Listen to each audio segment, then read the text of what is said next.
prvýkrát a skončil som 5., 4. Ale sú to také dobré traily, ktoré sa mi strašne páči, ale lepšie by to bolo s tými skokankami, pretože aj nemám odprúženú prednú vidlicu, tak ju mám doma a táto mi ju asi možno namontuje. Ja som teraz bicyklovala jej prvýkrát. Ako si dopadla? Dobre, bola som asi tak okolo 17. Aj tebe sa páči na detskej túr Petra Sagana? Áno. A ty si ako skončila? Neviem. Ona nesúťažila.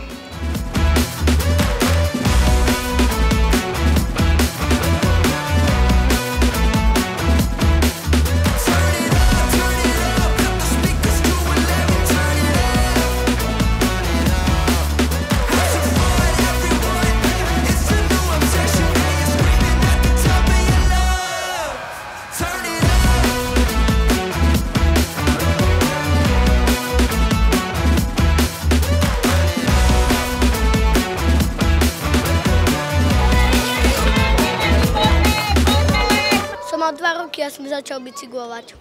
Som bol 3. skokan a dobre mi bolo. Sme tu prvýkrát, darilo sa mi tak stredno. Si nejaký smutný? Hej, padla mi reťaz.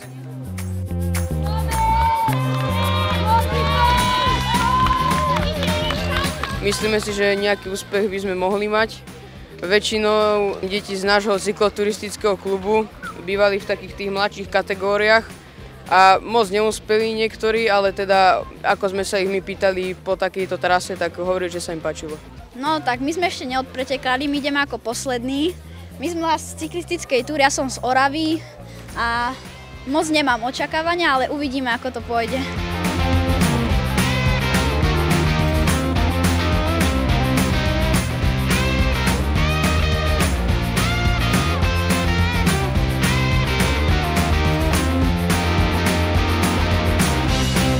Môže na ňom behať od večera až do rána, keď nebudú spať.